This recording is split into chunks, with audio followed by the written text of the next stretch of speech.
책방 문을 열고 들어서는 순간 카운터 위에 놓인 하얀 봉투가 제 시선을 사로잡았습니다. 6개월 전 이곳에 정착한 뒤로 이런 편지를 받은 적이 없었죠. 봉투에는 제 이름만 또박또박 적혀 있을 뿐 발신인은 없었습니다. 손가락 끝이 미묘하게 떨렸습니다. 지난 사건이 마무리된 줄 알았는데 혹시 또 다른 문제가 생긴 건 아닐까 하는 불안감이 밀려왔죠. 하지만 호기심이 앞섰습니다. 봉투를 조심스럽게 뜯어보니 깔끔한 편지지에 정중한 글씨로 내용이 적혀 있었습니다. 안녕하세요, 윤미정님. 갑작스러운 연락 죄송합니다. 저는 법무법인 한결의 변호사 김태환입니다. 이 편지를 쓰는 이유는 중요한 사실을 알려드리기 위해서입니다. 윤미정님께서는 고 윤창호 씨의 유산 상속자로 등록되어 있습니다. 편지를 읽는 제 손이 점점 떨렸습니다. 윤창호라는 이름은 처음 들어보는 이름이었거든요. 아버지의 이름도 아니고 친척 중에 그런 분도 없었습니다. 그런데 어떻게 제가 상속자가 된다는 걸까요? 고인이 남기신 재산은 상당한 규모입니다. 토지와 주식 그리고 현금이 포함되어 있습니다. 하지만 상속 절차가 복잡하여 직접 만나서 상의해야 할 사항들이 있습니다. 다음 주 화요일 오후 2시 강남구 테헤란로 법무법인 한결 사무실로 와주시면 감사하겠습니다. 편지는 거기서 끝나지 않았습니다. 아래쪽에 또 다른 내용이 적혀 있었죠. 참고로 이 상속건은 시일이 매우 촉박합니다. 다시 사라지기 전에 반드시 만나야 합니다. 놓치시면 다음 기회는 없을 것입니다. 이상했습니다. 다시 사라진다는 게 무슨 의미일까요? 유산이 사라진다는 뜻인지 아니면 다른 의미인지 알 수 없었습니다. 그런데 편지 맨 아래에는 더욱 충격적인 내용이 기다리고 있었습니다. 붉은 잉크로 또 다른 글씨가 적혀 있었거든요. 필체도 달랐고 급하게 쓴 것 같았습니다. 정서진을 믿지 마세요.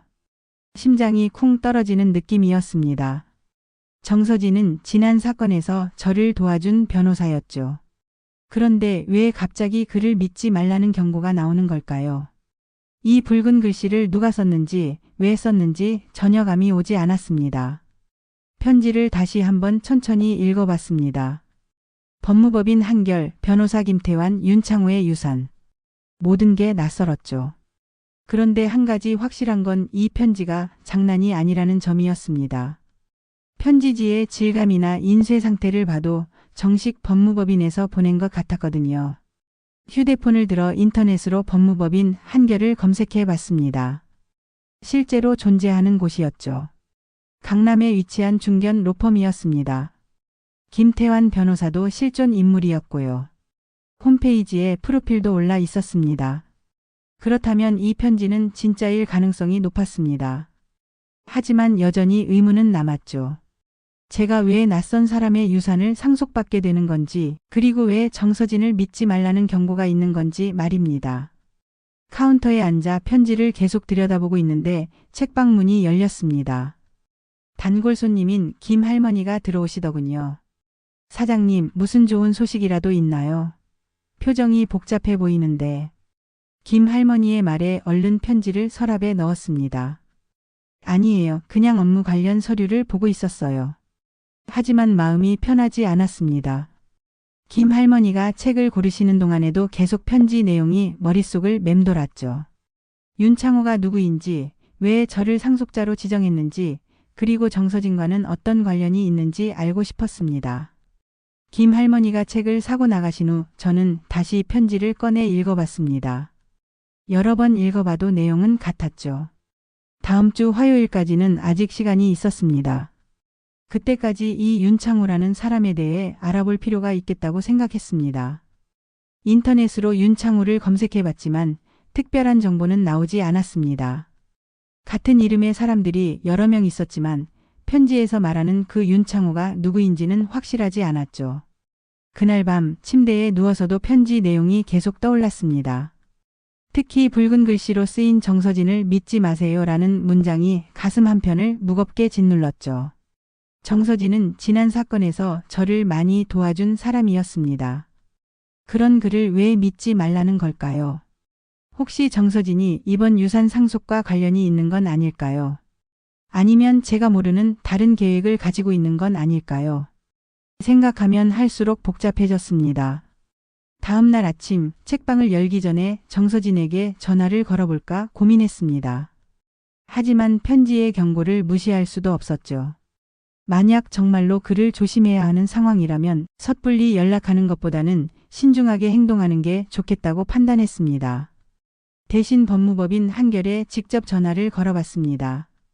김태환 변호사와 통화하고 싶다고 했더니 비서가 약속 시간을 확인해 주더군요.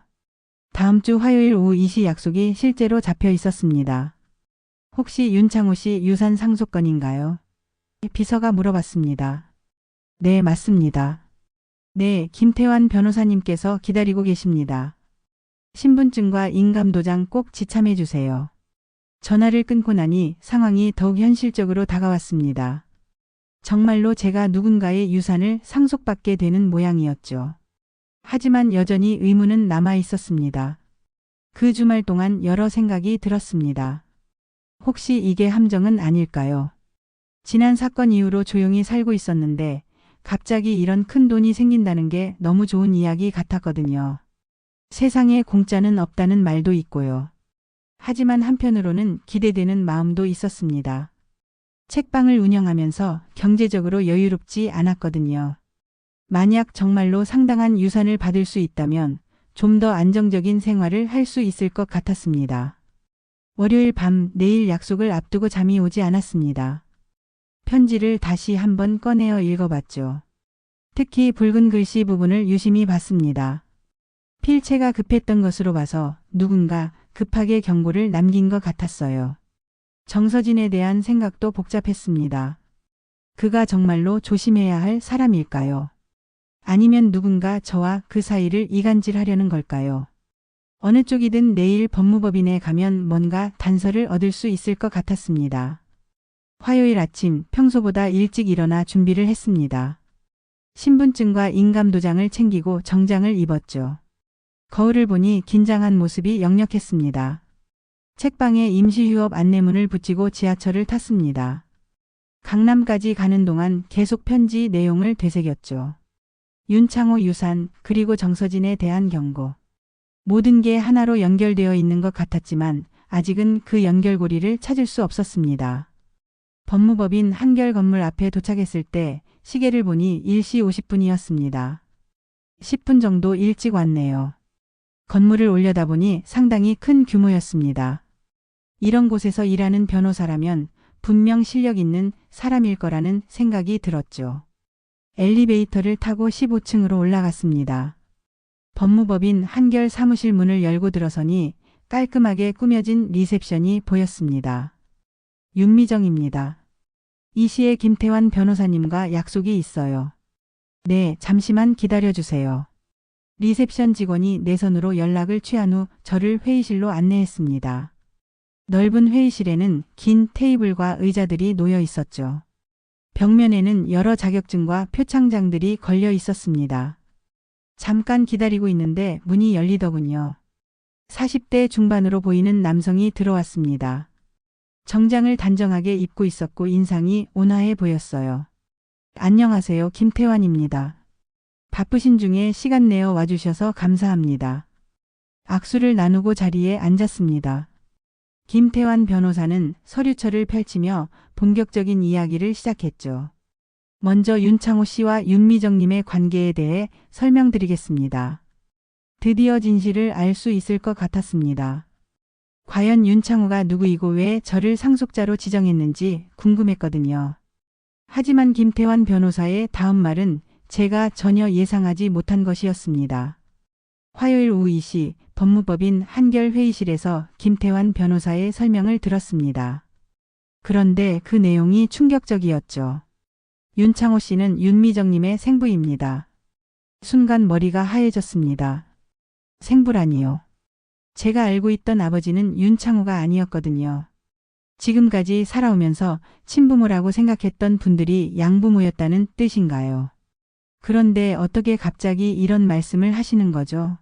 저는 제 부모님을 잘 알고 있는데요. 김태환 변호사가 서류를 넘기며 답했습니다. 윤창호 씨가 남기신 유언장에 모든 게 적혀 있습니다. 윤미정 님이 태어났을 때의 상황과 임양 경위까지 자세히 기록되어 있어요. 믿기 어려운 일이었습니다. 54년을 살아오면서 제 출생의 비밀을 전혀 몰랐다니요. 양부모님은 이미 돌아가셨기 때문에 확인할 방법도 없었죠. 그럼 유산은 어떻게 되는 건가요? 상당한 규모입니다. 서울 강남구 일대 토지 3필지, 그리고 대기업 주식 약 50억 원 상당, 현금 20억 원 정도 됩니다. 70억 원. 상상할 수 없는 큰 돈이었습니다. 평생 이런 돈을 만져볼 일은 없을 거라고 생각했는데 갑자기 상속자가 되었다니요. 하지만 한 가지 문제가 있습니다. 김태환 변호사의 표정이 어두워졌어요. 윤미정님 외에 또 다른 상속자가 나타났습니다. 다른 상속자요? 네, 최도경이라는 분입니다. 윤창호 씨의 아들이라고 주장하고 있어요. 즉 윤미정님의 친오빠가 되는 셈이죠. 또 다른 충격이었습니다. 오빠가 있다니요. 그런데 그 이름도 처음 들어보는 이름이었어요. 그분은 어디 계신가요? 미국에서 살다가 최근 한국에 들어오셨습니다. 오늘 여기 오실 예정이에요. 말이 끝나기도 전에 회의실 문이 열렸습니다. 60세 정도로 보이는 남성이 들어왔죠. 키가 크고 체격이 좋았으며 고급스러운 정장을 입고 있었습니다. 외모에서 풍기는 분위기가 보통 사람은 아니었어요. 안녕하세요, 최도경입니다. 그가 저를 보며 미소를 지었습니다. 미정이 맞죠? 정말 오랜만이네요. 오랜만이라니요? 저는 처음 뵀는데요. 도경이 의자에 앉으며 말했습니다. 당연히 기억 못하죠. 당신이 3살 때 저는 미국으로 입양 갔으니까요. 입양. 또 다른 키워드였습니다. 그럼 도경도 입양을 간 거였나요? 우리 남매가 모두 친부모와 떨어져 살았다는 뜻인가요? 증명할 수 있는 서류가 있나요? 제가 물었습니다. 도경이 서류 봉투에서 몇 장의 서류를 꺼냈어요. 여기 모든 게 다 있습니다. 출생신고서, 입양신고서, 그리고 DNA 검사 결과까지요. 김태환 변호사가 서류를 검토한 후 고개를 끄덕였습니다. 서류상으로는 문제없어 보입니다. 하지만 저는 뭔가 석연치 않다는 느낌을 받았어요. 도경의 말과 행동에서 어딘지 모르게 계산적인 느낌이 들었거든요. 그럼 유산은 어떻게 나누게 되나요? 도경이 먼저 대답했습니다. 당연히 반반이죠. 우리가 유일한 상속자니까요. 김태환 변호사가 계약서를 꺼냈어요. 여기 상속 분할 계약서가 있습니다. 두 분이 서명하시면 바로 절차가 진행됩니다. 계약서를 받아서 내용을 살펴봤는데 뭔가 이상했습니다. 제가 서명해야 할 부분에 이미 도장이 찍혀 있었거든요. 분명히 제 도장이었어요. 이거 왜 제 도장이 이미 찍혀 있죠? 김태환 변호사와 도경이 동시에 당황하는 표정을 지었습니다. 아, 그건 실수입니다. 김태환 변호사가 얼른 새 계약서를 꺼냈어요. 새로 작성한 걸로 하겠습니다. 하지만 그 순간 제 마음속에 의심이 생겼습니다.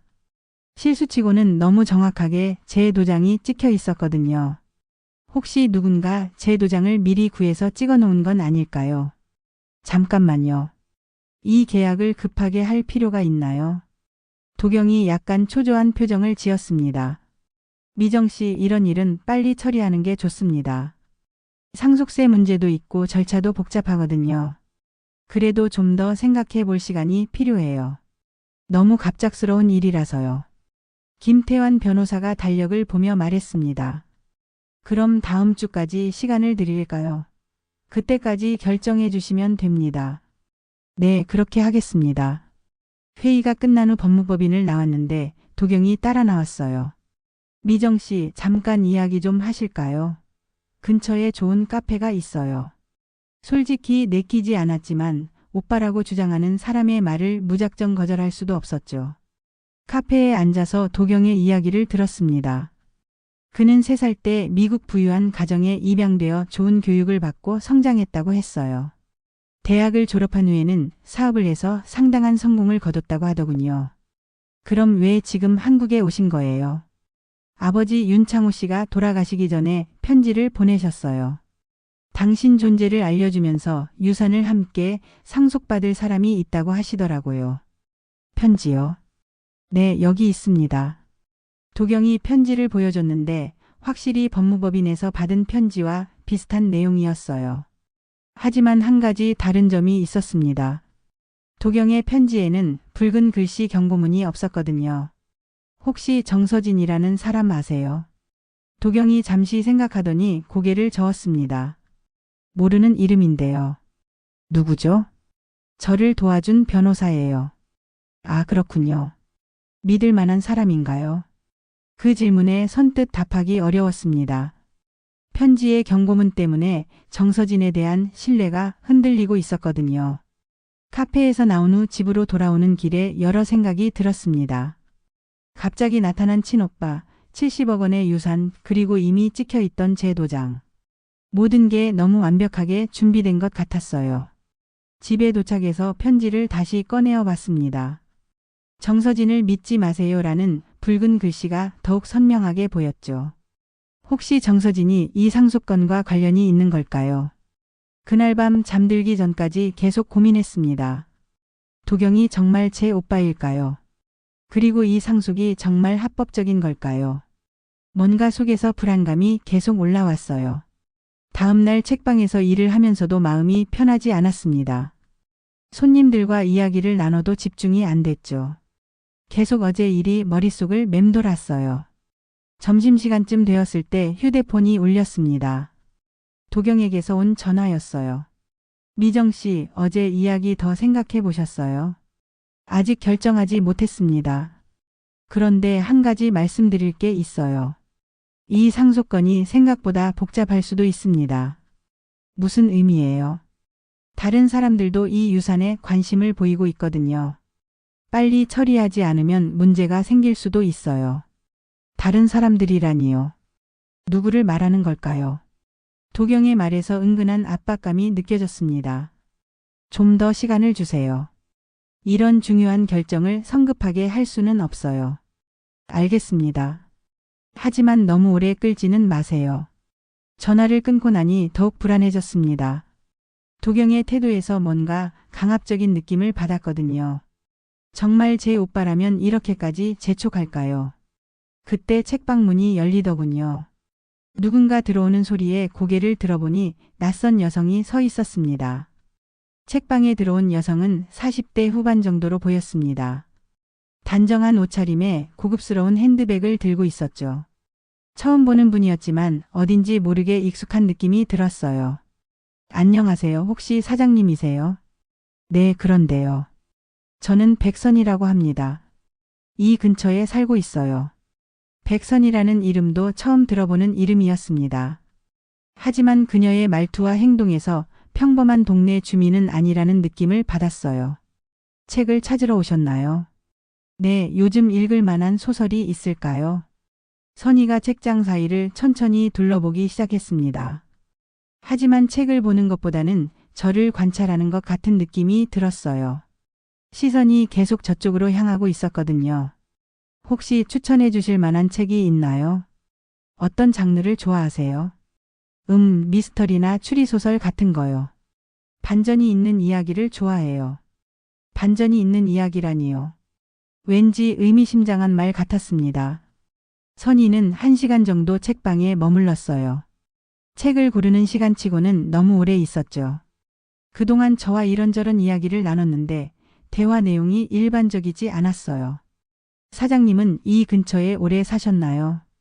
6개월 정도 됐어요. 그전에는 어디 살으셨어요? 개인적인 질문이었지만 거부하기 어려운 분위기였어요.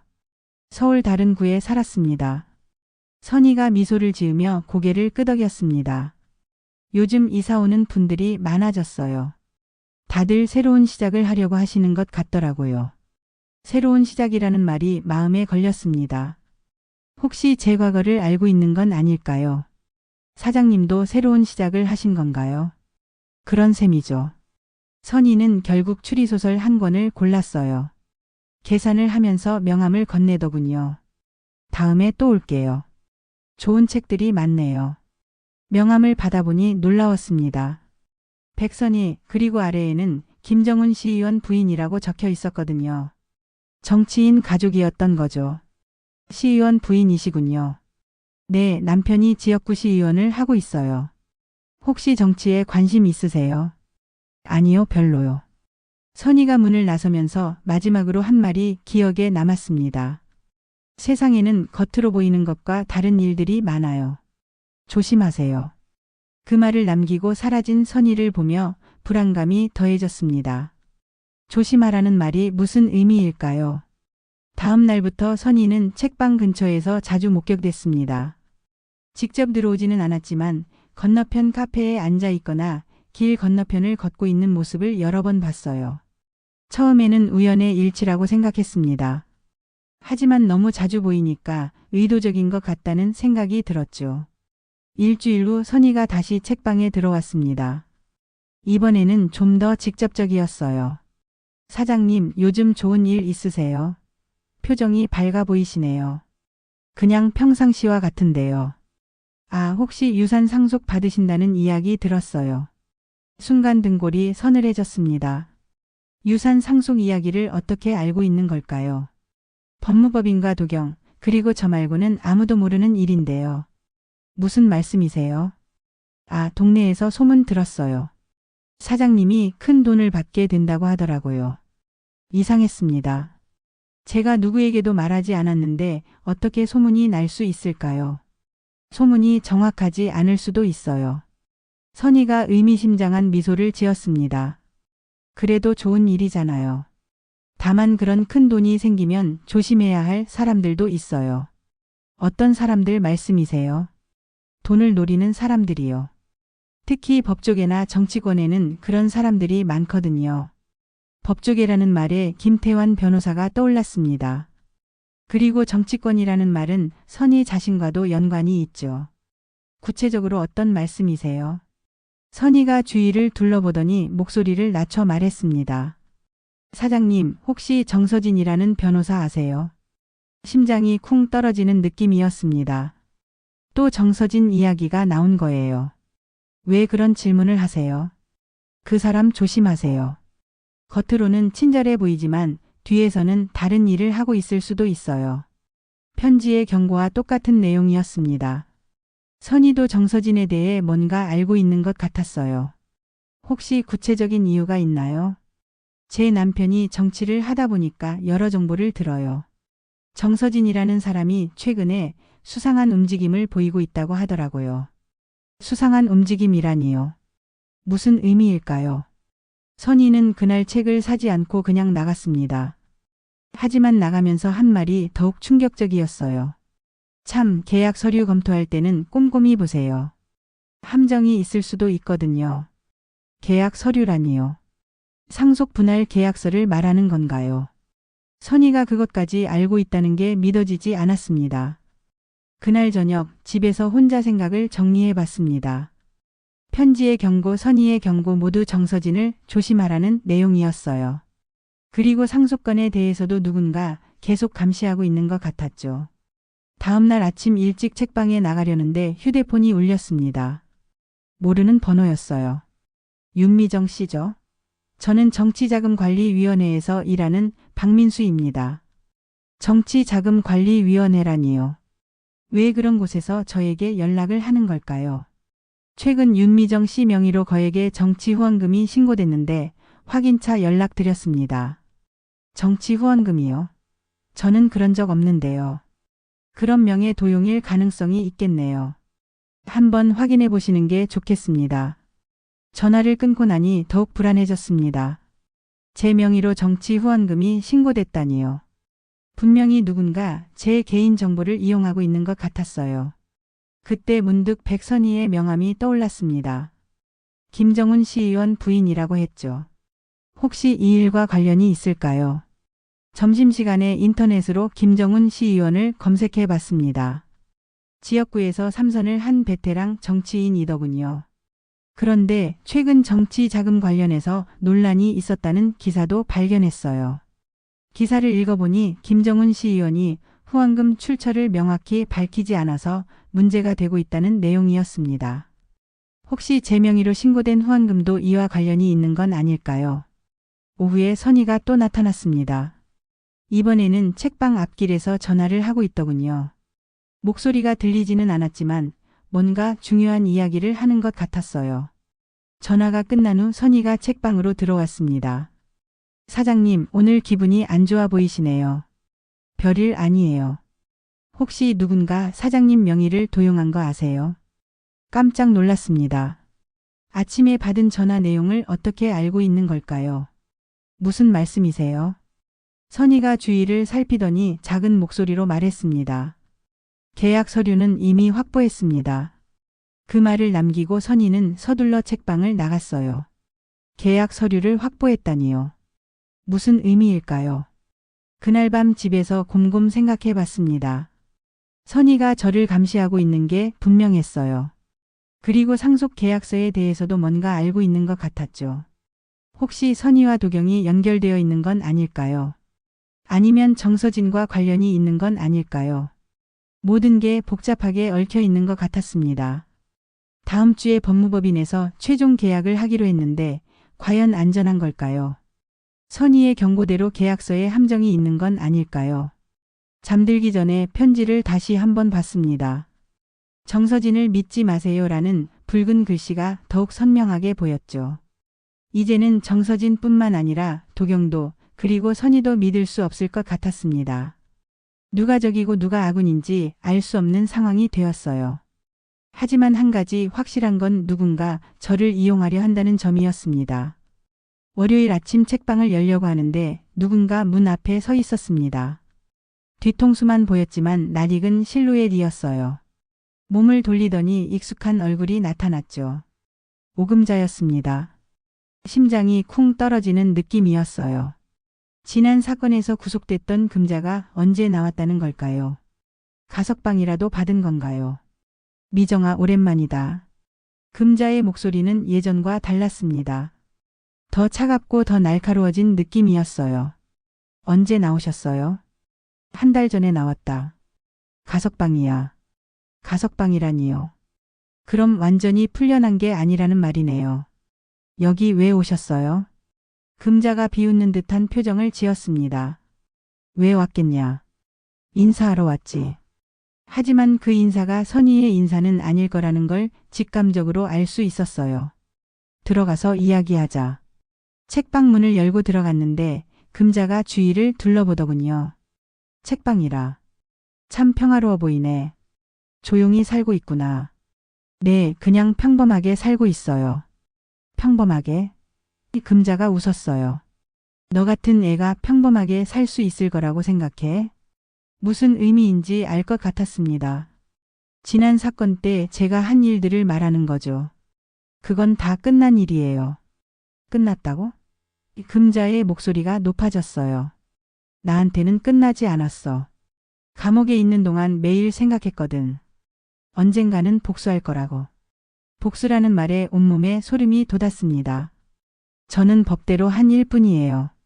법대로? 금자가 비웃었어요. 내가 한 짓 때문에 내 인생이 망가졌는데 법대로라고?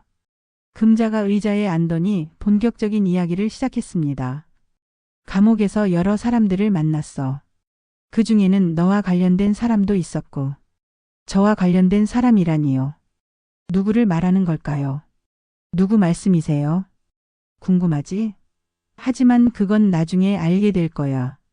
금자가 핸드백에서 뭔가를 꺼냈어요. 사진이었습니다. 이거 봐.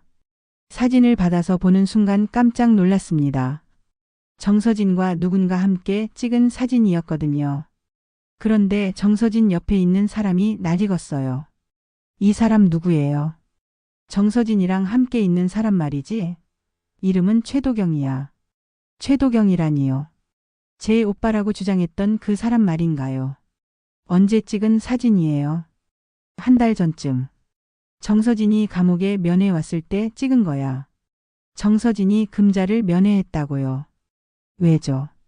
무슨 이유로 만났을까요? 왜 만났는지는 모르겠지만 분명히 너에 관한 이야기를 했을 거야. 저에 관한 이야기라니요. 무슨 내용을 했을까요?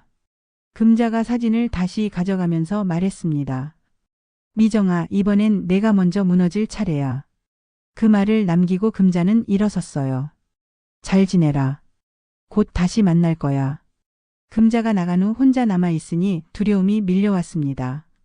금자의 복수라니요. 그리고 정서진과 도경이 연결되어 있다는 사실도 충격적이었어요. 편지의 경고가 맞았던 거네요. 정서진을 믿으면 안 되는 거였구나. 그리고 도경도 마찬가지고요. 점심시간에 법무법인에 전화를 걸어봤습니다. 김태환 변호사와 통화하고 싶다고 했더니 출장 중이라고 하더군요. 언제 돌아오시나요? 이번 주말쯤 될 것 같습니다. 이상했습니다. 내일 계약 서명을 하기로 했는데 변호사가 출장을 간다니요. 그럼 계약은 어떻게 되나요? 아, 그건 최도경 씨가 처리하실 수 있습니다. 이미 모든 서류가 준비되어 있거든요. 도경이 처리한다고요. 더욱 이상한 일이었어요. 오후에 도경에게서 전화가 왔습니다. 미정 씨, 내일 계약 서명하러 오세요. 김태환 변호사는 출장 중이라던데요. 괜찮아요. 제가 다 준비해 놨으니까. 혼자서 할 수 있는 일인가요? 물론이죠. 저도 변호사 자격이 있어요. 도경이 변호사라고요. 처음 듣는 얘기였어요. 언제부터 변호사셨어요? 미국에서 로스쿨을 나왔어요. 한국 변호사 자격도 있고요. 너무나 완벽한 이력이었습니다. 재벌 2세 해외 임양 로스쿨 졸업 변호사 자격까지. 의심스러울 정도로 완벽했어요. 그래도 좀 더 신중하게 하고 싶어요. 미정 씨, 이미 여러 사람들이 이 유산에 관심을 보이고 있어요. 늦으면 문제가 생길 수 있습니다. 또 압박하는 말이었어요. 여러 사람들이라니요.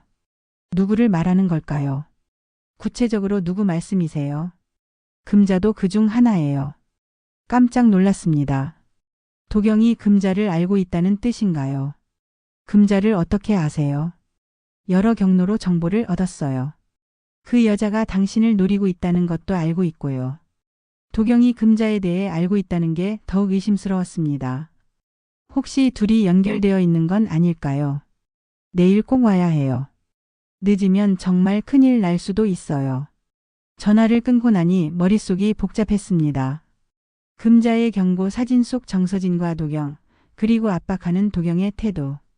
모든 게 이상했어요. 그날 저녁 집에 돌아와서 인터넷으로 최도경을 검색해 봤습니다. 하지만 특별한 정보는 나오지 않았어요. 변호사 등록 정보도 확인되지 않았죠. 혹시 가짜 신분인 건 아닐까요? 아니면 제가 검색을 잘못한 건일까요? 다음 날 아침 법무법인에 가기 전에 한 번 더 생각해 봤습니다. 정말로 계약을 해야 하는 걸까요? 아니면 좀 더 시간을 두고 신중하게 판단해야 하는 걸까요? 하지만 70억 원이라는 큰 돈을 포기하기는 어려웠습니다. 그리고 도경의 말대로 늦으면 기회를 놓칠 수도 있고요. 결국 법무법인으로 향했습니다. 지하철을 타고 가면서도 계속 불안했어요. 과연 옳은 선택인지 확신이 서지 않았거든요. 법무법인에 도착했을 때 도경이 이미 와 있었습니다. 회의실에 앉아 서류를 정리하고 있더군요. 미정 씨 오셨군요. 이제 시작해 볼까요? 도경이 계약서를 내밀었습니다. 두꺼운 서류였어요. 시간을 갖고 천천히 읽어보세요. 계약서를 읽기 시작했는데 법률 용어가 많아서 이해하기 어려웠습니다. 하지만 대충 보면 재산을 반반 나눈다는 내용이었어요. 그런데 계약서 중간에 이상한 조항이 있었습니다. 이게 무슨 뜻이에요? 제가 가리킨 부분을 보더니 도경이 설명했습니다. 아, 그건 세금 문제 때문에 넣은 조항이에요. 별거 아닙니다. 하지만 뭔가 석연치 않았어요. 세금 조항치고는 복잡해 보였거든요. 좀 더 자세히 설명해 주세요. 그때 도경의 휴대폰이 울렸습니다. 잠깐만요. 중요한 전화예요. 도경이 복도로 나가서 전화를 받더군요. 문이 열린 상태여서 대화 내용이 일부 들렸어요. 네, 계획대로 가고 있습니다. 곧 끝날 것 같아요. 계획대로 간다니요. 무슨 계획을 말하는 걸까요? 책방 뒷문으로 들어서면서 주위를 살폈습니다. 누군가 저를 감시하고 있을지도 모르거든요. 금자와 도경 그리고 백선희까지 모두 뭔가 숨기고 있는 것 같았어요. 서랍에서 손전등을 꺼내 들었습니다. 오늘 밤 도경의 사무실에 가볼 생각이거든요. 낮에 법무법인에서 계약서를 보다가 의심스러운 부분을 발견했었죠. 도경이 전화 받으러 나간 사이 휴대폰 메모장에 적어둔 주소가 있었어요. 지하철을 타고 강남구로 향했습니다. 밤 10시가 넘었지만 거리에는 아직 사람들이 많았어요. 도경이 말했던 개인 사무실은 작은 오피스텔 건물에 있었습니다. 건물 입구에서 잠시 망설였습니다. 이러면 안 되는 거 아닌가 싶기도 했거든요. 하지만 지금까지 일어난 모든 일들이 너무 이상했어요. 진실을 알아야 했습니다. 다행히 건물 출입문은 열려 있었어요. 엘리베이터를 타고 7층으로 올라갔습니다. 복도는 조용했고 대부분의 사무실 불이 꺼져 있었죠. 702호 도경의 사무실 앞에 도착했습니다. 문에는 최도경 종합상사라고 적혀 있었어요. 종합상사라니요. 변호사 사무실이 아니라 무역업체인 것 같았습니다. 문 손잡이를 돌려보니 잠겨 있었어요. 포기하려던 순간 옆 사무실에서 누군가 나오는 소리가 들렸습니다. 얼른 계단 쪽으로 숨었죠. 야, 오늘 밤에 서류 정리 끝내야 해. 알겠습니다. 그런데 최 사장 언제 와요? 11시쯤 온다고 했어. 최 사장이라니요. 도경을 말하는 건 같았어요. 11시에 온다면 아직 시간이 있었습니다. 20분 정도 기다리니까 엘리베이터에서 도경이 내렸어요. 정장을 입고 서류 가방을 들고 있더군요. 사무실 문을 열고 들어가는 모습을 지켜봤습니다. 불이 켜지자 사무실 내부가 보였어요. 책상과 파일 캐비닛 그리고 회의용 테이블이 있었습니다. 도경이 무언가를 찾는 것 같았어요. 파일 캐비닛을 열어서 서류들을 뒤지고 있었거든요. 30분 정도 지났을 때 도경이 사무실을 나갔습니다. 이번에는 서류 가방이 더 두꺼워 보였어요. 뭔가 많이 넣은 것 같았죠. 도경이 완전히 사라진 후에 사무실 문을 다시 확인해 봤습니다. 여전히 잠겨 있었지만 문틈으로 카드키가 떨어진 게 보였어요. 도경이 떨어뜨리고 간 모양이었습니다. 카드키를 주워서 문을 열었습니다. 심장이 두근거렸지만 이제 와서 물러설 수는 없었어요. 사무실 안은 생각보다 넓었습니다. 벽면에는 여러 나라 지도와 사진들이 걸려 있었어요. 무역업체라고 했던 게 맞는 것 같았습니다. 책상 위를 살펴봤습니다. 여러 서류들이 있었는데 대부분 영어로 된 계약서들이었어요. 그런데 그 중에 한글로 된 서류가 눈에 띄었습니다. 윤미정 재산관리계획서. 제 이름이 적힌 서류였어요. 내용을 읽어보니 깜짝 놀랐습니다. 1단계 윤창호 유산 상속자로 접근. 2단계 신뢰관계 구축 후 계약 체결. 3단계 재산 이전 후 해외 송금. 4단계 증거 인멸 및 철수. 완전히 계획된 사기였던 거예요. 윤창호라는 사람의 유산도 가짜였고 도경이 제 오빠라는 것도 거짓말이었던 거죠. 서류를 더 뒤져보니 놀라운 사실들이 나왔습니다. 도경의 본명은 최도경이 맞았지만 해외 임양을 간 적도 없었고 변호사 자격도 없었습니다. 그냥 사기꾼이었던 거예요. 서류에는 과거 여러 번의 사기 전과도 기록되어 있었죠. 더 충격적인 건 파일 캐비닛에서 발견한 장부였습니다. 검은색 가죽 표지의 두꺼운 장부였는데 열어보니 여러 사람들의 이름과 금액이 적혀 있었어요. 첫 페이지에 정치자금관리대장이라고 적혀 있었습니다. 그리고 그 아래에는 김정훈, 백선희, 오금자 같은 익숙한 이름들이 보였어요. 김정훈 시의원 옆에는 후원금 세탁억이라고 적혀 있었습니다. 백선희 옆에는 감시 및 정보 수집이라고 되어 있었고요. 그리고 오금자 옆에는 위험 및 압박이라고 쓰여 있었습니다. 모든 게 연결되어 있었던 거네요. 도경을 중심으로 한 큰 조직이 있었고 각자 역할을 분담해서 저를 속이고 있었던 거였습니다. 장부를 더 넘기다 보니 제 아버지 이름이 나왔어요. 윤창호가 아니라 제 진짜 아버지 이름이었습니다. 윤철수 부동산 거래 내역. 아버지가 돌아가시기 전에 땅을 여러 번 사고 팔았던 기록이 자세히 적혀 있었어요. 그리고 그 거래에 김정은 시의원이 중간에서 개입했다는 내용도 있었습니다. 아버지의 땅을 헐값에 사들인 후 개발 정보를 이용해서 비싸게 팔았다는 내용이었어요. 그 과정에서 엄청난 이익을 남겼고 그 돈의 일부가 정치 자금으로 사용됐다는 기록도 있었습니다. 그런데 장부 마지막 페이지에 더욱 충격적인 내용이 있었어요.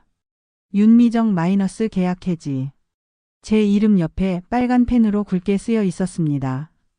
계약 해지라니요. 무슨 의미일까요? 그 아래에는 작은 글씨로 이렇게 적혀 있었어요. 증인 제거 필요. 정서진과 협의 후 최종 결정. 증인 제거라는 말에 온몸이 얼어붙었습니다. 저를 제거하려는 계획까지 있었던 거네요. 휴대폰으로 서류들을 사진으로 찍기 시작했습니다. 증거를 남겨둬야 했거든요. 하지만 너무 많은 서류라 시간이 오래 걸렸어요. 그때 복도에서 발소리가 들렸습니다. 누군가 오고 있는 것 같았어요. 얼른 서류들을 원래 자리에 정리하고 사무실을 나왔습니다. 계단으로 내려가면서 뒤를 돌아보니 도경이 다시 돌아오고 있었어요. 뭔가 깜빡한 게 있었나 봅니다. 건물을 나와서 근처 24시간 카페로 갔습니다. 휴대폰에 찍힌 사진들을 하나씩 확인해 봤어요. 다행히 중요한 내용들은 다 찍혀 있었습니다. 이제 어떻게 해야 할까요? 경찰에 신고해야 하는 건가요? 아니면 언론에 제보해야 하는 건가요? 그런데 한 가지 궁금한 게 있었어요. 정서진은 정말로 이들과 한편인 걸까요? 장부에 정서진 이름도 있었지만 구체적인 역할이 명시되지 않았거든요. 편지에서 정서진을 믿지 말라고 했던 경고가 맞았던 건지 아니면 정서진도 저처럼 속고 있는 건지 확실하지 않았습니다. 새벽 3시가 되어서야 집에 돌아왔습니다. 하루 종일 일어난 일들을 정리해보니 머리가 복잡했어요. 도경의 사기극, 김정은과 백선희의 연결고리, 금자의 복수계획, 그리고 정서진의 정체. 모든 게 하나의 큰 그림으로 연결되어 있는 것 같았습니다. 다음 날 아침 일찍 검찰청에 가기로 결심했습니다. 어젯밤 촬영한 사진들을 USB에 저장하고 그동안 받았던 편지와 명함들도 함께 챙겼어요. 검찰청에 도착해서 민원실로 갔습니다. 직원에게 사기와 정치자금 세탁에 대한 제보를 하고 싶다고 했죠. 구체적인 증거가 있으신가요? USB와 서류들을 내밀었습니다. 여기 다 있어요.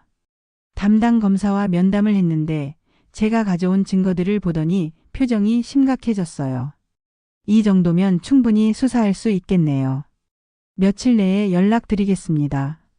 검찰청에서 나온 후 언론사에도 같은 자료를 제보했습니다. MBC 탐사보도부에 전화를 걸어서 상황을 설명했더니 기자가 직접 만나자고 하더군요. 오후에 기자와 만났습니다. 30대 중반의 여성 기자였는데 제가 가져온 자료를 보더니 눈이 반짝였어요. 이거 완전히 특종감인데요. 시의원의 정치자금 세탁부터 조직적 사기까지 모든 게 다 연결되어 있네요. 언제쯤 보도될까요? 내일 저녁 뉴스에 나갈 수 있을 것 같아요. 하지만 윤미정 씨도 위험할 수 있으니까 조심하세요. 위험하다는 말에 섬뜩했습니다. 장부에서 봤던 증인 제거 계획이 떠올랐거든요. 집에 돌아와서 가방을 챙겼습니다. 며칠간 다른 곳에서 지내는 게 안전할 것 같았어요. 대학 동기 집에 연락해서 며칠 머물게 해달라고 부탁했습니다. 그날 저녁 뉴스를 보니 정말로 보도가 나왔어요. 김정은 시의원 정치자금 세탁 의혹, 조직적 사기극과 연루. 뉴스에서는 제가 제보한 내용들이 자세히 나왔습니다. 도경의 사기극, 백선희의 감시활동, 그리고 금자의 역할까지 모두 공개됐어요. 김정은 시의원은 기자회견을 열어서 모든 혐의를 부인했지만 증거가 너무 명확했죠. 다음 날 아침 뉴스를 보니 도경이 구속됐다는 소식이 나왔어요. 인천공항에서 출국하려다 붙잡혔다고 하더군요. 최도경 씨는 구속되면서 당신은 진실의 절반밖에 모른다는 말을 남겼습니다. 진실의 절반이라니요. 아직 밝혀지지 않은 다른 진실이 더 있다는 뜻인가요? 오후에 검찰에서 연락이 왔습니다. 추가 조사가 필요하다면서 출석해 달라고 하더군요. 검찰청에 가서 조사를 받는데 담당 검사가 의외의 질문을 했어요. 정서진 변호사와는 언제부터 아셨나요? 지난 사건 때부터요. 왜 그런 질문을 하시는 거죠? 정서진 씨도 이번 사건과 연관되어 있을 가능성이 있습니다. 역시 정서진도 관련이 있었던 거네요. 편지의 경고가 맞았던 거였습니다. 어떤 연관성이 있나요? 아직 수사 중이라 자세한 말씀은 드릴 수 없지만 곧 밝혀질 겁니다. 집으로 돌아오는 길에 복잡한 심정이었습니다. 도경과 김정훈, 백선희까지는 처벌받게 됐지만 정서진의 정체는 아직 명확하지 않았거든요. 그리고 도경이 말했던 진실의 절반이라는 말도 계속 마음에 걸렸어요. 과연 어떤 진실이 더 숨겨져 있는 걸까요? 그날 밤 책방에서 혼자 정리를 하고 있는데 문이 열렸습니다. 정서진이었어요. 미정 씨, 안녕하세요. 긴장이 됐지만 태연하게 인사했습니다. 안녕하세요. 많이 힘드셨죠? 뉴스 봤어요. 네, 정말 힘든 시간이었어요. 정서진이 의자에 앉으며 말했습니다. 사실 저도 이번 일과 관련이 있어요. 드디어 진실을 말하려는 건가요? 어떤 관련이 있으신가요? 정서진의 대답은 제가 전혀 예상하지 못한 것이었습니다. 정서진이 테이블 위에 서류 봉투를 올려놓았습니다. 두꺼운 봉투였는데 무게감이 상당해 보였어요. 이걸 보시면 모든 걸 이해하실 거예요. 서류 봉투를 열어보니 여러 문서들이 들어 있었습니다. 계약서, 은행 거래 내역, 그리고 녹취록까지 있었어요. 첫 번째 문서를 읽어보니 깜짝 놀랐습니다. 윤미정 보호작전 계획서. 보호작전이라니요. 무슨 의미인지 이해할 수 없었어요. 이게 뭐예요? 정서진이 진지한 표정으로 설명하기 시작했습니다. 미정 씨, 저는 처음부터 당신을 보호하려고 했어요. 도경 일당이 당신을 노리고 있다는 걸 알고 있었거든요. 그럼 왜 진작 말해주지 않으셨어요? 말해봤자 믿지 않으셨을 거예요. 그리고 섣불리 개입했다가는 도경 일당에게 들킬 위험이 있었고요. 서류를 더 읽어보니 정서진이 지난 몇 달간 도경을 조사해왔다는 내용이 나왔습니다. 도경의 과거 사기 행각부터 이번 계획까지 모든 걸 파악하고 있었어요. 그럼 편지에서 당신을 믿지 말라고 한 건 누구였어요? 그건 제가 썼어요. 내가요? 네, 도경 일당이 제 정체를 의심하지 않게 하려고요. 당신이 저를 경계하는 모습을 보이면 도경이 안심할 거라고 생각했거든요. 모든 게 계산된 작전이었던 거네요. 금자면회도 작전의 일부였나요? 맞아요. 금자에게서 도경과의 연결고리를 확인하려고 했어요. 서류 중에 녹취록이 있었는데 도경과 김정훈이 통화하는 내용이었습니다. 제 재산을 어떻게 가로챌지 구체적으로 논의하는 내용이었어요. 이 녹취록은 언제 만드신 거예요? 한 달 전부터 도경의 전화를 감청했어요. 불법이긴 하지만 당신을 보호하기 위해서는 어쩔 수 없었죠. 감청까지 했다니요. 정서진의 능력이 생각보다 대단했어요. 그럼 처음 만났을 때부터 저를 도우려고 했던 건가요? 아니요. 처음에는 그냥 법적 도움을 주려는 거였어요. 하지만 지난 사건이 끝난 후에 도경 일당이 당신을 노리고 있다는 걸 알게 됐죠. 어떻게 알게 되셨어요? 정서진이 또 다른 서류를 꺼냈어요. 이걸 보세요. 서류에는 제 아버지에 대한 자세한 정보가 적혀 있었습니다. 아버지가 돌아가시기 전에 소유했던 재산 목록과 거래 내역이 모두 기록되어 있었어요. 아버님께서 실제로 상당한 재산을 남기셨어요. 하지만 그 재산이 합법적으로 당신에게 상속되지 않았어요. 무슨 말씀이세요? 김정훈 일당이 중간에서 가로챘거든요. 아버님이 돌아가시고 나서 서류를 조작해서 자기들 명의로 넘겨버렸어요. 진짜 유산이 있었다는 뜻인가요? 그럼 도경이 말했던 70억은요? 그건 가짜예요. 진짜 유산은 더 많아요. 대충 계산해봐도 200억은 넘을 거예요. 200억이라니요. 상상할 수 없는 금액이었습니다. 그럼 제가 그 돈을 받을 수 있는 건가요? 물론이죠. 정당한 상속자니까요. 다만 법적 절차가 복잡할 거예요. 서류를 더 보니 정서진이 이미 소송 준비를 마쳐놓은 상태였습니다. 김정은 일당을 상대로 한 재산 환수 소송이었어요. 이미 소송을 준비하셨네요.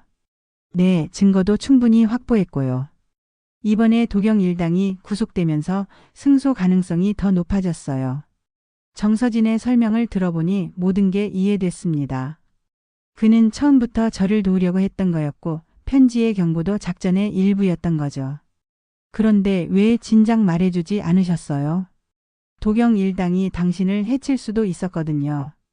섣불리 진실을 말했다가는 위험에 빠뜨릴 수 있었어요. 맞는 말이었습니다. 만약 정서진이 처음부터 모든 걸 말해줬다면 도경이 더 위험한 방법을 썼을 수도 있었겠죠. 이제 어떻게 되는 건가요? 내일부터 본격적인 법적 절차가 시작돼요. 김정은과 백선희도 곧 구속될 거고 금자도 공범으로 처벌받을 거예요. 마침내 모든 게 끝나는 건가요? 그리고 당신의 재산도 찾아올 수 있을 거예요. 시간은 좀 걸리겠지만요. 정서진이 일어서면서 말했습니다. 미정 씨, 이제 정말로 새로운 시작을 할 수 있어요. 그가 떠난 후 혼자 앉아서 생각해 봤습니다. 지난 몇 달간 정말 힘든 시간이었어요. 의심과 불안 속에서 살아야 했고 누구를 믿어야 할지도 모르겠었죠. 하지만 결국 진실이 밝혀졌습니다. 정서진은 저를 속인 게 아니라 보호하려고 했던 거였고 도경 일당은 모두 처벌받게 됐어요. 며칠 후 뉴스에서 김정은 시의원과 백선희가 구속됐다는 소식이 나왔습니다. 금자도 공범으로 체포됐다고 하더군요. 정서진이 준비한 소송도 순조롭게 진행됐어요. 아버지의 재산을 되찾는 일이 생각보다 빨리 해결될 것 같았습니다. 한 달 후 1심 판결이 나왔습니다. 김정은 일당에게 재산 환수와 손해배상을 명령하는 판결이었어요. 제가 받게 될 금액은 정서진이 말했던 대로 200억이 넘었습니다. 책방에 앉아서 판결문을 읽어보니 감회가 새로웠어요. 아버지가 남기신 재산을 되찾게 된 거니까요. 하지만 아직 완전히 끝난 게 아니었습니다. 김정은 일당이 항소를 했거든요. 그리고 도경이 구속되면서 했던 말이 계속 마음에 걸렸어요. 당신은 진실의 절반밖에 모른다. 과연 어떤 진실이 더 숨겨져 있는 걸까요? 6개월이 지났습니다. 법정 싸움은 계속됐지만 저는 이미 재산의 상당 부분을 되찾을 수 있었어요. 책방도 더 큰 곳으로 이전했고 생활도 안정됐습니다. 그런데 어느 날 아침 책방에 익숙하지 않은 택배가 도착했어요. 발신인이 적혀 있지 않은 소포였습니다. 소포를 열어보니 USB 하나와 편지가 들어 있었어요. 윤미정님께. 이제야 모든 진실을 알려드릴 수 있게 되었습니다. USB에 들어있는 파일을 보시면 지난 일들의 진짜 배경을 이해하실 거예요. 마이너스 익명의 제보자. USB를 컴퓨터에 꽂아봤습니다. 여러 파일들이 있었는데 그 중에 동영상 파일 하나가 눈에 띄었어요. 동영상을 재생해보니 도경과 누군가의 대화였습니다. 하지만 상대방은 화면에 나오지 않고 목소리만 들렸어요. 계획대로 진행되고 있나? 네, 윤미정은 우리가 원하는 대로 움직이고 있어요. 정서진은 어떻게 하고 있어? 그 역시 계획에 따라 움직이고 있습니다. 깜짝 놀랐습니다. 정서진도 이들의 계획에 포함되어 있다는 뜻인가요? 동영상이 계속 재생됐어요. 2단계는 언제 시작하지? 윤미정이 재산을 되찾으면 바로 시작하겠습니다. 좋아. 200억이라는 큰 돈이니까 신중하게 해야 해. 200억이라는 숫자에 온몸이 얼어붙었습니다. 이들이 처음부터 제 재산을 노리고 있었다는 뜻인가요? 그런데 정서진을 믿어도 되나? 걱정 없어요. 그 사람은 우리 편이에요. 우리 편이라니요. 정서진이 정말로 이들과 한편이었던 건가요? 동영상을 끝까지 보니 더욱 충격적인 내용이 나왔어요. 마지막 단계에서는 윤미정을 어떻게 할 건가? 해외로 보낼 예정이에요. 흔적을 남기면 안 되니까. 해외로 보낸다니요. 무슨 의미일까요? 살려둬도 괜찮을까? 당분간은 괜찮을 거예요. 하지만 나중에는 모르죠. 이 말을 들으니 소름이 끼쳤습니다. 이들이 저를 제거할 계획까지 세우고 있었던 거네요. USB에는 다른 파일들도 있었어요. 은행 거래 내역, 계약서, 그리고 여러 통화 녹취록까지 있었습니다. 통화 녹취록을 들어보니 정서진의 목소리가 들렸어요. 윤미정이 의심하기 시작했어요. 그럼 어떻게 할 건가? 일단 진실의 일부를 알려줘서 신뢰를 회복하겠습니다. 진실의 일부라니요. 정서진이 저에게 했던 설명도 계획의 일부였다는 뜻인가요? 재산을 되찾는 건 진짜로 도와주는 거야? 물론이죠. 그래야 나중에 더 큰 돈을 가져올 수 있으니까. 더 큰 돈이라니요. 200억도 모자라서 더 많은 돈을 노리고 있다는 뜻인가요? USB의 마지막 파일을 열어보니 놀라운 사진이 있었습니다. 정서진과 어떤 남자가 함께 찍은 사진이었는데 그 남자가 낯익었어요. 사진을 자세히 보니 어린 시절의 저와 정서진이 함께 찍은 사진이었습니다. 언제 찍은 건지 기억나지 않았지만 분명히 저희였어요. 사진 뒤에는 글씨가 적혀 있었습니다. 서진이와 미정이 1985년 여름. 1985년이라면 제가 15살 때였어요. 그때 정서진을 만났던 건가요? 전혀 기억나지 않았습니다. 그때 책방 문이 열렸습니다. 누군가 들어오는 소리에 얼른 USB를 뽑고 컴퓨터를 껐어요. 들어온 사람은 정서진이었습니다. 미정 씨, 안녕하세요. 안녕하세요. 정서진이 평소와 다른 표정을 하고 있었어요. 뭔가 진지하고 조심스러운 느낌이었습니다. 오늘 좀 중요한 이야기를 해야 할 것 같아요. 중요한 이야기라니요. 혹시 USB 내용과 관련된 걸까요? 무슨 이야기요? 정서진이 의자에 앉으며 말했습니다. 사실 제가 지금까지 말하지 않은 게 있어요. 드디어 진실을 말하려는 건가요? 우리가 처음 만난 게 지난해가 아니에요. 역시 그렇군요. 1985년 사진이 맞았던 거네요. 언제 만났었나요? 30년 전 당신이 15살 때였어요. 왜 기억나지 않죠? 정서진의 표정이 어두워졌어요. 그때 사고가 있었거든요. 당신이 기억을 잃었어요. 기억을 잃었다니요. 무슨 사고가 있었던 걸까요? 어떤 사고였어요? 그건 말하기 어려운 일이에요. 정서진이 망설이더니 결국 입을 열었습니다. 당신 아버지가 돌아가신 것도 사고가 아니었어요. 깜짝 놀랐습니다. 아버지가 사고로 돌아가신 줄 알았는데요. 그럼 어떻게 돌아가신 거예요? 살해당하신 거예요. 살해라니요. 믿을 수 없는 말이었습니다. 누가 그런 짓을 했어요? 정서진이 깊은 숨을 내쉬며 말했습니다. 김정훈과 그 일당이요. 당신 아버지의 재산을 빼앗기 위해서였어요. 모든 게 연결되기 시작했습니다. 김정훈 일당이 아버지를 죽이고 재산을 가로챘다는 뜻이군요. 그럼 당신은 왜 30년이나 지난 후에 나타나신 거예요? 정서진의 얼굴에 복잡한 감정이 스쳐갔습니다. 그때 저도 겨우 22살이었어요. 당신 아버지 살해 현장을 목격했지만 어린 나이에 무서워서 신고하지 못했어요. 목격자였다니요. 그럼 30년간 그 비밀을 간직하고 살았다는 뜻인가요? 30년간 죄책감에 시달렸어요. 그래서 변호사가 되었고 언젠가는 진실을 밝히리라고 다짐했죠. 정서진의 눈에 눈물이 맺혔습니다. 그런데 USB에서 본 내용은 뭐예요? 정서진이 갑자기 얼굴을 들었습니다. 무슨 USB요? 방금 전에 받은 소포에 있던 USB요. 당신이 도경과 연결되어 있다는 내용이었는데요. 정서진의 표정이 심각해졌어요. 그 USB 지금 어디 있어요? 여기 있어요. USB를 보여주자 정서진이 얼른 가져갔습니다. 이건 조작된 거예요.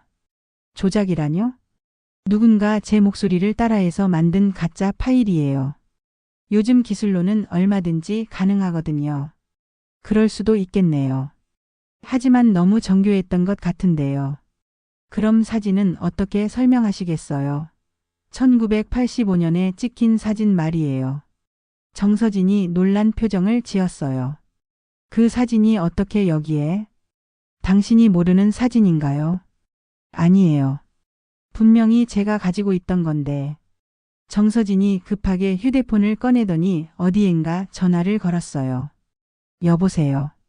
사무실에 누가 들어왔나요? 네, 확인해 보세요. 전화를 끊고 저를 보더니 말했습니다. 미정 씨, 지금 당장 여기서 나가야 해요. 왜요?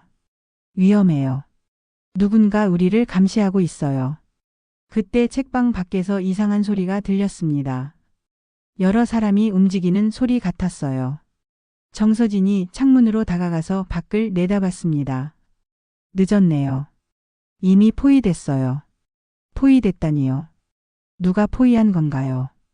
뒷문으로 나가요. 정서진을 따라 책방 뒷문으로 향했는데 그곳에도 누군가 기다리고 있었습니다. 검은색 정장을 입은 남자 둘이 서 있더군요. 윤미정 씨죠? 같이 가시죠. 누구세요? 김정훈 시의원이 만나고 싶어 하세요. 김정훈이요. 감옥에 있는 줄 알았는데요. 보석으로 나왔어요. 당신과 할 이야기가 있다고 하더라고요. 정서진이 제 앞을 막아섰습니다. 미정 씨는 갈 필요 없어요. 정서진 씨도 함께 가시면 됩니다. 결국 우리는 검은색 승용차에 태워져서 어디론가 이동했습니다. 30분 정도 달린 후 한적한 건물 앞에서 차가 멈췄어요. 건물 안으로 들어가니 김정훈이 기다리고 있었습니다. 60대 중반의 나이에도 불구하고 여전히 위압적인 분위기를 풍기고 있었어요. 윤미정 씨 처음 뵙겠습니다. 안녕하세요. 앉으세요. 할 이야기가 많습니다. 테이블에 앉으니 김정훈이 서류철을 펼쳤어요. 30년 전 일부터 이야기해보죠. 30년 전 일이라니요. 아버지가 돌아가셨던 때 말인가요? 당신 아버지 윤철수 씨는 제 사업 파트너였어요. 사업 파트너라니요. 처음 듣는 이야기였어요. 무슨 사업을 같이 하셨나요? 부동산 개발 사업이었죠. 당시 상당한 수익을 올렸어요. 김정훈이 사진 몇 장을 보여줬습니다. 젊은 시절에 김정훈과 아버지가 함께 찍은 사진들이었어요. 하지만 나중에 의견 차이가 생겼어요. 어떤 의견 차이요? 당신 아버지가 사업을 정리하고 손을 떼겠다고 했어요. 그래서 갈등이 생긴 건가요? 그래도 죽일 이유는 없잖아요. 김정훈의 표정이 어두워졌어요. 죽인 게 아니에요. 사고였어요. 사고라니요. 정서진은 살해라고 했는데요. 어떤 사고였어요? 사업상 갈등으로 다투다가 실수로. 그런 일이 벌어졌어요. 실수로 사람이 죽을 수도 있는 건가요? 그럼 왜 신고하지 않으셨어요? 무서웠어요. 실수였지만 누가 믿어주겠어요. 김정훈의 말을 들어보니 고의적인 살인은 아니었던 것 같았어요. 하지만 사고 은폐한 것은 분명히 잘못이었죠. 그 후에 재산을 가져간 거는 어떻게 설명하시겠어요? 그것도 사업상 정산이었어요. 당신 아버지가 빚을 많이 지고 있었거든요. 빚이라니요. 그런 이야기는 들어본 적이 없는데요. 김정훈이 또 다른 서류를 보여줬어요. 여기 차용증들이 있어요. 당신 아버지가 사업 자금으로 빌린 돈들이에요. 차용증을 보니 정말로 아버지의 도장이 찍혀 있었어요. 금액도 상당했습니다. 이 차용증들이 진짜예요. 물론이죠. 공증까지 받은 거예요. 그럼 아버지의 재산이 빚 때문에 없어진 건가요? 정서진이 끼어들었어요. 이 차용증들은 조작된 거예요. 조작이라니요? 30년 전 기술로도 충분히 가능했어요. 도장을 위조하고 서류를 만들 수 있었죠. 김정훈이 웃었어요. 정서진 씨, 증거도 없이 함부로 말하면 안 되죠. 증거는 있어요. 정서진이 휴대폰을 꺼내더니 뭔가를 재생했어요. 김정훈, 윤철수 차용증 만드는 건 끝났나? 네, 도장도 위조했고 공증인도 매수했어요. 좋아, 그럼 이제 재산 이전 절차를 밟자. 녹음 내용이 흘러나오자 김정훈의 얼굴이 창백해졌어요.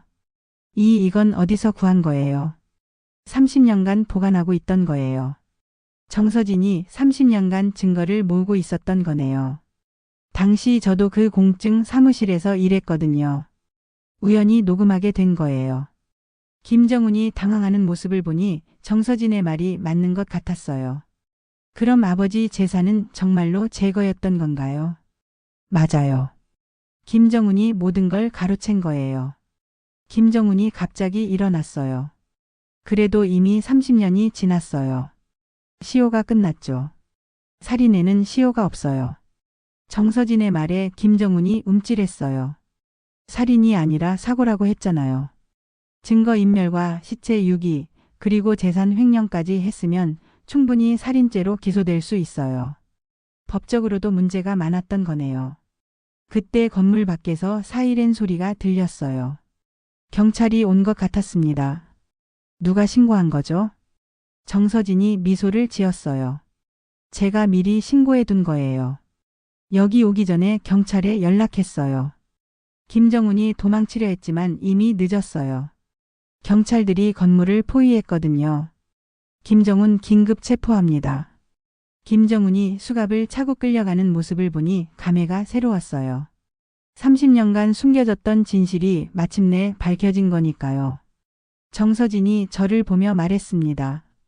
이제 정말로 끝났어요. 당신 아버지의 억울함도 풀렸고 재산도 되찾을 수 있게 됐어요. 하지만 아직 궁금한 게 있었어요. 그럼 USB는 누가 보낸 거예요? 아마 김정훈이 보낸 것 같아요. 우리 사이를 이간질시키려고요. 그럴 만도 하네요. 마지막 발악이었던 거군요. 그리고 30년 전 제가 기억을 잃었다는 것도. 그것도 거짓말이에요. 당신은 기억을 잃은 적이 없어요. 그럼 왜 기억나지 않는 거죠? 15살 때는 워낙 어려서 기억이 희미한 거예요. 그리고 충격적인 사건이라 무의식적으로 잊으려 했을 수도 있고요. 맞는 말이었어요. 어린 시절 기억은 원래 희미하니까요. 경찰서에서 조사를 받은 후 집으로 돌아왔습니다. 정말 긴 하루였어요. 30년간 숨겨졌던 아버지의 죽음에 대한 진실을 알게 됐고 재산도 되찾을 수 있게 됐습니다. 그리고 정서진이 30년간 저를 위해 증거를 모으고 있었다는 사실도 감동적이었어요. 하지만 아직 완전히 끝난 건 아니었습니다. 법정에서 최종 판결을 받아야 하고 재산을 실제로 되찾는데도 시간이 걸릴 거예요. 그래도 이제는 확신을 가질 수 있었습니다. 정의가 승리할 거라는 확신 말이에요. 1년 후 모든 법적 절차가 끝났습니다. 김정훈은 살인죄와 재산 횡령죄로 무기징역을 선고받았어요. 백선희와 금자, 도경도 모두 중형을 받았죠. 그들이 30년간 숨겨왔던 범죄가 모두 밝혀진 거였습니다. 저는 아버지의 재산을 모두 되찾을 수 있었어요. 200억이 넘는 거액이었지만 돈보다는 아버지의 억울함이 풀렸다는 게 더 의미가 있었습니다. 책방은 더 큰 곳으로 이전했어요. 3층 건물 전체를 매입해서 1층은 서점, 2층은 카페, 3층은 문화 강좌실로 만들었죠. 지역 주민들을 위한 문화 공간으로 꾸민 거예요. 정서진은 여전히 변호사 일을 하고 있지만 이제는 제 개인 변호사 역할도 하고 있어요. 30년간 쌓인 인연이 있다 보니 가족 같은 사이가 됐거든요. 어느 날 저녁 새로 꾸민 책방 2층 카페에서 정서진과 차를 마시고 있었어요. 미정 씨, 이제 정말 평화로워 보이네요. 네, 오랜만에 마음이 편해요. 창밖을 보니 석양이 아름다웠어요. 1년 전 이맘때는 상상도 할 수 없었던 평온함이었죠. 그런데 한 가지 궁금한 게 있어요. 뭔가요? 30년간 어떻게 포기하지 않고 증거를 모을 수 있으셨어요? 정서진이 잠깐 생각하더니 말했습니다. 당신 아버지가 마지막에 하신 말씀 때문이에요. 무슨 말씀이요? 미정이를 부탁한다고 하셨어요. 아버지가 그런 말씀을 하셨다니요. 그때 저는 어린 나이였지만 그 말씀을 평생 기억했어요. 언젠가는 당신을 도와야겠다고 생각했죠. 정서진의 말을 듣고 나니 눈물이 났어요. 30년간 저를 지켜봐 주신 거였구나. 고맙습니다. 정말 고마워요. 천만에요. 이제 당신 아버지께도 편히 쉬라고 말씀드릴 수 있을 것 같아요. 해는 완전히 져버렸고 책방 주변에 가로등이 켜지기 시작했어요. 평범하고 일상적인 풍경이었지만 저에게는 무엇과도 바꿀 수 없는 소중한 순간이었습니다. 그런데 그때 정서진의 휴대폰이 울렸어요. 여보세요? 통화 내용을 듣고 있는데 정서진의 표정이 점점 심각해졌어요. 네, 알겠습니다. 지금 확인해 보겠어요. 전화를 끊고 저를 보더니 말했습니다. 미정 씨, 이상한 소식이에요. 무슨 소식이요? 도경이 감옥에서 편지를 보냈다고 해요. 당신에게 전할 메시지가 있다면서요. 도경이요. 1년 만에 처음 듣는 소식이었어요. 무슨 내용인가요? 직접 들어봐야 할 것 같아요. 정서진이 휴대폰 스피커를 켜고 누군가와 통화를 연결했어요. 안녕하세요. 교도소 김교도관입니다. 최도경 수감자가 전하고 싶은 메시지가 있다고 해서 연락드렸어요. 어떤 메시지인가요? 윤미정 씨에게 전해달라고 했는데 마침내 때가 왔다고 하더라고요. 마침내 때가 왔다니요. 무슨 의미일까요? 그리고 해외에서 누군가 당신을 찾고 있다고도 했어요. 해외에서요. 누가 저를 찾는다는 걸까요? 교도관과의 통화를 끊고 나니 정서진도 걱정스러운 표정을 지었어요. 뭔가 이상하네요. 무엇이 이상해요? 도경이 그런 말을 할 이유가 없거든요. 맞아요. 이미 모든 게 끝났는데 왜 갑자기 그런 말을 하는 걸까요? 그때 책방 전화가 울렸어요. 밤 10시가 넘은 시간이라 누가 전화하는지 궁금했죠. 여보세요, 미정 책방입니다. 윤미정 씨죠? 모르는 남자 목소리였어요. 네, 그런데 누구세요? 저는 미국에서 온 박민호라고 합니다. 당신과 관련된 중요한 이야기가 있어요. 미국에서요. 도경이 말했던 해외 인물과 관련이 있는 걸까요? 어떤 이야기인가요? 전화로는 어려우니까 직접 만나서 이야기했으면 좋겠어요. 내일 오후에 시간 되나요? 낯선 사람과 만나는 건 위험할 수도 있었어요. 혹시 어떤 내용인지 간단히라도 말씀해 주실 수 있나요? 당신의 진짜 가족에 관한 이야기예요. 진짜 가족이라니요. 또 다른 반전이 있다는 뜻인가요? 내일 오후 3시에 강남역 2번 출구에서 만나요. 제가 당신 사진을 알고 있으니까 먼저 찾아뵐게요. 전화가 끊어지고 나니 머릿속이 복잡해졌어요. 정서진이 걱정스럽게 물었습니다. 또 다른 문제가 생긴 건 아니겠죠? 모르겠어요. 하지만 확인해 봐야 할 것 같아요. 이렇게 해서 새로운 이야기가 시작될 것 같았어요. 과연 박민호라는 사람이 누구이고 어떤 진실을 가지고 있을까요? 창밖을 보니 밤하늘에 별들이 반짝이고 있었어요. 1년 전에는 절망 속에서 보았던 별들이었는데 이제는 희망을 품고 바라볼 수 있게 되었습니다. 하지만 내일 또 어떤 일이 기다리고 있을지는 아무도 모르는 일이겠죠. 그래도 이제는 어떤 시련이 와도 이겨낼 수 있을 것 같았어요. 정서진이라는 든든한 동반자도 있고 무엇보다 진실이 무엇인지 알고 있으니까요. 어린 시절 아버지가 자주 해주셨던 말씀이 떠올랐습니다. 미정아, 어떤 어려움이 와도 포기하지 마라. 진실은 언제나 승리한다. 30년이 지나서야 그 말씀의 의미를 제대로 이해하게 되었어요. 그리고 앞으로 또 어떤 진실이 기다리고 있을지 모르지만 아버지 말씀을 잊지 않고 살아가겠습니다. 윤미정의 두 번째 이야기가 막을 내렸습니다. 미정이 마주한 건 단순한 재산 분쟁이 아니었습니다. 가족이라는 이름으로 포장된 배신, 그리고 믿었던 사람들의 진짜 얼굴이었죠. 친오빠 최도경, 조용히 감시하던 백선희, 복수의 눈먼 오금자. 모두가 각자의 목적을 가지고 있었습니다. 하지만 미정이 보여준 건 변하지 않았습니다. 세상이 자신을 속이고 이용하려 해도 진실을 향한 의지만큼은 흔들리지 않았어요. 우리가 깨닫는 건 이것입니다. 인생에서 가장 어려운 일은 누구를 믿을지 아는 게 아니라 모든 사람이 등을 돌려도 자신만은 포기하지 않는 것이라는 걸요. 때로는 우리가 찾던 답이 새로운 질문의 시작점이 되기도 합니다. 하나의 편지에서 시작된 작은 호기심이 인생을 송두리째 바꿀 수도 있는 거죠. 여러분의 인생에도 그런 편지가 언젠가 도착할지 모릅니다. 그때 미정처럼 용기 있게 그 편지를 열어볼 수 있을까요? 댓글로 여러분의 생각을 들려주시고 구독과 좋아요로 응원해주세요. 다음에도 더 깊이 있는 이야기로 만나 뵙겠습니다.